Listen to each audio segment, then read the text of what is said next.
Hello students, this is your science teacher Shikha and science 4 के chapter 8 में आज हम पढ़ेंगे अडेप्टेशन इन एनिमल्स का चैप्टर, जिसमें सबसे पहले हम चैप्टर की एक्सप्लेनेशन पढ़ेंगे। उसके बाद हम चैप्टर की एक्सरसाइज को सॉल्व करेंगे, जिससे आपको कंप्लीट चैप्टर का कॉन्सेप्ट अच्छे से समझ में आ जाए। So without wasting any more time, let's get started. So students, this is our today's chapter number 8 and the name of the chapter is adaptation in animals। इस चैप्टर में हम पढ़ेंगे एनिमल्स की अडेप्टेशन के बारे में। तो सबसे पहले चैप्टर एट अ ग्लांस में देखते हैं आज हमें कौन कौन से टॉपिक पढ़ने हैं। Habitat and adaptation in animals, ये दोनों टॉपिक आज हम अपने इस चैप्टर में कवर करेंगे। तो सबसे पहले इंगेज सेक्शन में देखते हैं हमें कौन सी एक्टिविटी दी गई है। Look at the pictures shown below and choose the odd one out in each row. अब यहाँ पे आपको 2 रोज गिवन है। अब आपको क्या करना है, इन रोज में देखना है और उनमें जो पिक्चर्स है उनको देखना है एंड ये बताना है कि इनमें से कौन सा जो पिक्चर है वो बाकी पिक्चर से मैच नहीं करती और उस पिक्चर को आपको क्रॉस आउट कर देना है। तो चलिए student, main chapter reading start करते हैं। जैसे प्लांट्स डिफरेंट हैबिटेट में रहते हैं, ऐसे जो हमारे एनिमल्स हैं वो भी डिफरेंट हैबिटेट में रहते हैं। इनफैक्ट जो एनिमल्स हैं वो अर्थ पे सभी जगह रहते हैं, मतलब किसी न किसी जगह कोई ना कोई एनिमल मिल ही जाता है। और जितने भी अर्थ पे प्लेसेस हैं वहाँ पे सेम कंडीशन तो होती नहीं है, ना ही कुछ कंडीशंस ऐसी होती हैं जो एनिमल्स के सस्टेनेंस के लिए फेवरेबल होती हैं। तो एनिमल्स क्या करते हैं, एनिमल्स उन्हीं जगह पे रहते हैं जो उनकी बॉडी टेम्परेचर, बाहर की जो एक्सटीरियर क्लाइमेट है, जो उनका इंटीरियर टेम्परेचर है, उसके अकॉर्डिंग उनको सूटेबल करता हो। तो एनिमल्स में कुछ फीचर्स ऐसे डेवलप हो जाते हैं जब वो सर्टेन रीजन में रहते हैं कि वो वहाँ के अनुकूल हो जाते हैं, वहाँ के बिल्कुल सूटेबल हो जाते हैं, अडेप्ट कर लेते हैं खुद को, और इसी प्रोसेस को बोलते हैं अडेप्टेशन। हम कह सकते हैं कि अडेप्टेशन जो है वो स्ट्रक्चर में, उनका जो बॉडी स्ट्रक्चर है उसमें चेंज है। जिस प्रोसेस को की हम बात कर रहे हैं, अडेप्टेशन वो प्रोसेस है जिसमें एनिमल की बॉडी के अंदर चेंज आ जाता है, उनके स्ट्रक्चर में, उनके बॉडी फंक्शन में या उनका बिहेवियर में, जिसकी वजह से वो उस पर्टिकुलर एनवायरमेंट में रह पाते हैं और लॉन्ग टाइम तक सर्वाइव कर पाते हैं। वो एनिमल्स जो अपने हैबिटेट या अपने एनवायरनमेंट से अडेप्ट कर जाते हैं वो सर्वाइव कर जाते हैं, और जो अडेप्ट नहीं कर पाते वो मर जाते हैं या धीरे धीरे वो खत्म होते चले जाते हैं, एक्सटिंक्ट हो जाते हैं। तो adapting to a particular environment ये 1 या 2 दिन की बात नहीं है कि 1 या 2 दिन में आप किसी भी जगह पे अडेप्ट कर लेंगे। तब हंड्रेड्स या कम से कम थाउजेंड्स ऑफ ईयर्स लगते हैं एनिमल्स को किसी भी नई जगह पे अडेप्ट करने में। तो चलिए इस टॉपिक में हम यही जानते हैं कि हैबिटेट क्या होता है और एनिमल्स खुद को कैसे अडेप्ट करते हैं। वो एनवायरनमेंट जिसमें कोई भी एनिमल रहता है वो उसका हैबिटेट कहलाता है, या हम कह सकते हैं कि हैबिटेट वो एरिया है या एनवायरनमेंट है जहाँ पे कोई ऑर्गेनिज्म नॉर्मली रहता है और अपनी लाइफ को सस्टेन करता है। हैबिटेट घर होते हैं और सभी को किसी न किसी घर यानी किसी न किसी हैबिटेट की नीड होती है। अब एनिमल्स जो है वो डिफरेंट हैबिटेट में रहते हैं, जैसे लैंड, वाटर, एयर, और वो अपने आप को वहाँ की सराउंडिंग के अकॉर्डिंग ही एडजस्ट कर लेते हैं। नेक्स्ट टॉपिक पढ़ते हैं आज का, अडेप्टेशन इन एनिमल्स। अब अडेप्टेशन जो होता है एनिमल्स में वो किस टाइप का होता है, किस बेसिस पे होता है। जो एनिमल्स हैं उनकी डिफरेंट शेप होती है एंड डिफरेंट साइज होता है। वो सभी एनवायरनमेंट में रह सकते हैं या सभी हैबिटेट में रहते हैं, सैंडी डेजर्ट में रहते हैं, फ्रोजन प्लेन में रहते हैं। जितने भी एनिमल्स हैं जो वहाँ पे रहते हैं वो खुद को अडेप्ट कर लेते हैं, यानी कि एडजस्ट कर लेते हैं वहाँ की सराउंडिंग से, वहाँ की क्लाइमेटिक कंडीशन से। तो यही प्रोसेस जिसमें कोई भी लिविंग बीइंग खुद को एडजस्ट कर लेता है, खुद को अडेप्ट कर लेता है, उसको बोलते हैं अडेप्टेशन। और जो नहीं कर पाते वो धीरे धीरे मर जाते हैं या फिर वैनिश हो जाते हैं, गायब हो जाते हैं। तो एनिमल्स या तो अपने हैबिटेट में रहते हैं और या अपनी फूड हैबिट की वजह से एक प्लेस से दूसरी प्लेस पे जाते रहते हैं। तो इस टेबल के थ्रू हम देखते हैं अडेप्टेशन फॉर हैबिटेट कैसे होती है। टेरेस्ट्रियल और लैंड एनिमल्स की होती है, एक्वेटिक और वाटर एनिमल्स की होती है, एम्फीबियंस की होती है, आर्बोरियल एनिमल्स की होती है एंड एरियल एनिमल्स की होती है। अब जो क्लाइमेटिक कंडीशंस होती हैं माउंटेन्स में, डेजर्ट्स में या प्लेन में, वो डिफरेंट होती है। लाइक डेजर्ट का क्लाइमेट कुछ और होता है, जबकि जो स्नो कवर्ड माउंटेन्स है वहाँ का क्लाइमेट, वहाँ का टेम्परेचर कुछ और होता है।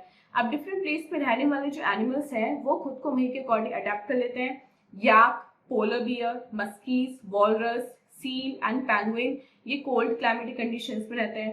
तो उनमें एक थिक फरी कोट होता है जो उनको अंदर से गर्म रखता है। अब बाहर चाहे कितनी भी ठंड हो, जब वो अंदर से गर्म रहेंगे तो बाहर का जो टेम्परेचर है वो उन पे कोई इफेक्ट डाल ही नहीं पाएगा। उनका एक थिक लेयर ऑफ फैट भी होती है उनकी स्किन के नीचे जो उन्हें गर्मी प्रोवाइड कराती है। इसको हम बोलते हैं ब्लबर, जो उनको कोल्ड से प्रोटेक्ट करता है। अब कैमल, टॉर्टोइस और स्नेक्स जो है वो कहाँ रहते हैं? वो डेजर्ट में रहते हैं।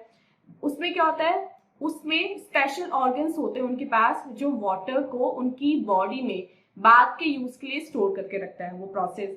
अब वो विदाउट फूड एंड वाटर बहुत दिन तक रह पाते हैं। ऐसे किस लिए पॉसिबल है? ऐसा इसलिए पॉसिबल है क्योंकि ऑलरेडी उनकी बॉडी में वाटर एंड फूड स्टोर्ड है, और जब उन्हें कई दिन तक खाना और पानी नहीं मिलता तो वो क्या करते हैं? वो जो स्टोरेज होती है, जो स्टोर्ड फूड एंड वाटर है, वो उसके ऊपर ही सर्वाइव कर लेते हैं।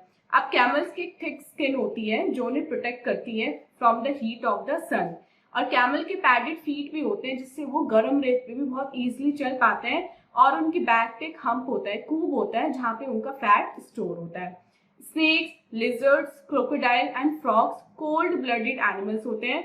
उनका जो बॉडी टेम्परेचर है वो उनके आउटसाइड टेम्परेचर के अकॉर्डिंग एडजस्ट हो जाता है। जब बहुत ज्यादा ठंड होती है और कोई फूड नहीं होता आसपास, स्पेशली विंटर मंथ्स में, तो ये एनिमल्स क्या करते हैं? ये निद्रावस्था में चले जाते हैं, नींद लेने के लिए चले जाते हैं, और इस प्रोसेस को, इस विंटर स्लीप को बोलते हैं हाइबरनेशन। और जब गर्मियां होती हैं, जब टेम्परेचर बहुत ज्यादा हाई होता है, तो वो मिट्टी में चले जाते हैं ठंडक के लिए, और इस फेज को बोलते हैं summer aestivation. Whale, shark, water snake, octopus, crab, starfish, ये सब एक्वेटिक एनिमल्स होते हैं। Frog, toad, tortoise, crocodile, alligator, salamander, ये सब एम्फीबियंस होते हैं। Monkey, ape, polar bear, flying squirrel and birds, ये आर्बोरियल एनिमल्स होते हैं। स्पैरो, पिजन, बुलबुल, क्रो, ईगल, ये हमारे एरियल एनिमल्स होते हैं। नेक्स्ट पढ़ते हैं topic adaptation for food habits. अब एनिमल्स जो है वो या तो प्लांट्स को खाते हैं या दूसरे एनिमल्स को खाते हैं, तो अपनी फूड हैबिट के अकॉर्डिंग एनिमल्स को हम 4 ग्रुप में डिवाइड करते हैं। पहला ग्रुप है हर्बीवोर्स का। प्लांट ईटिंग एनिमल्स को हम बोलते हैं हर्बीवोर्स। वो होते हैं हमारे काउज, गॉट, जिराफ, एलिफेंट, ये सब हमारे हर्बीवोर्स होते हैं। ये स्ट्रॉन्ग होते हैं एनिमल्स, और इनके टीथ जो है वो ब्रॉड होते हैं, फ्लैट होते हैं और स्ट्रॉन्ग होते हैं, जिनकी वजह से ये लीव्स और ग्रास को च्यू कर पाते हैं, चबा पाते हैं। उनके लॉन्ग एंड स्ट्रॉन्ग लेग्स होते हैं जो वो उनको भोजन की तलाश में एक प्लेस से दूसरी प्लेस पे इजिली ले जाते हैं। सेकेंड ग्रुप है हमारा कार्निवोर्स। वो एनिमल्स जो फ्लैश खाते हैं उनको बोलते हैं कार्निवोर्स। वो है हमारे लायंस, टाइगर्स एंड डॉग्स, ये सब कार्निवोर्स हैं। उनके शार्प टीयरिंग टीथ होते हैं, फाड़ने वाले टीथ होते हैं, शार्प टीथ होते हैं। फ्लैश ईटिंग बर्ड्स जैसे ईगल हो गई, वल्चर हो गई, उनकी शार्प बीक होती हैं और क्लॉज होते हैं, पंजे होते हैं, जिससे वो अपने प्रे को, अपने शिकार को इजिली दबोच लेते हैं, दबा पाते हैं, और उनको फिर अपनी शार्प बीक की हेल्प से फाड़ देते हैं। Next is omnivores. ओमनिवोर्स वो एनिमल्स होते हैं जो प्लांट्स एंड एनिमल्स दोनों को खाते हैं, जैसे bears, crows and cockroaches are omnivores. And fourth group is parasites.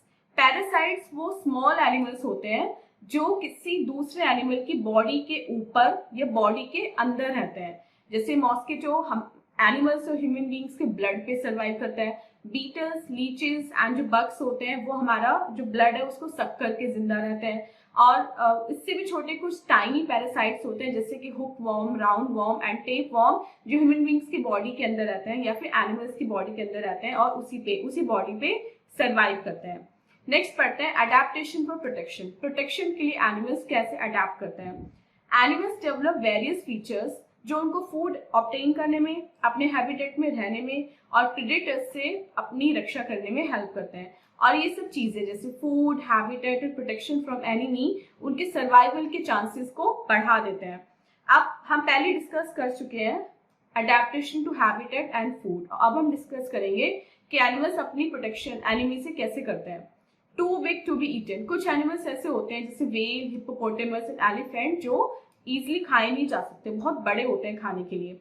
Second, shells and spines. Porcupines जो होते हैं उनके स्पाइंस होते हैं जो उनकी सॉफ्ट बॉडीज को प्रोटेक्ट करते हैं।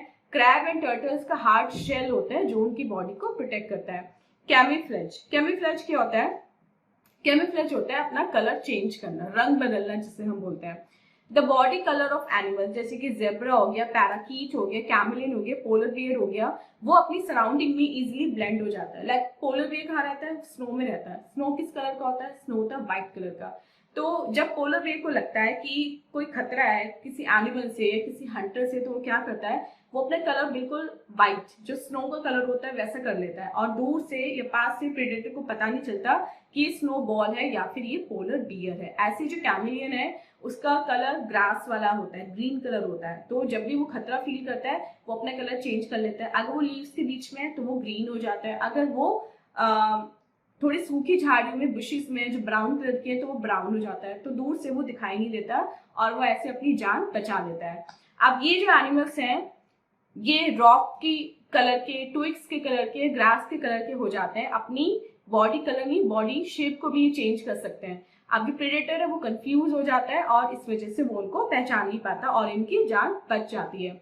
कुछ एनिमल्स ऐसे होते हैं जो दूसरे एनिमल्स की मिमिक्री करते हैं, उनकी कॉपी करते हैं, उनकी आवाज निकालते हैं अपनी प्रोटेक्शन के लिए।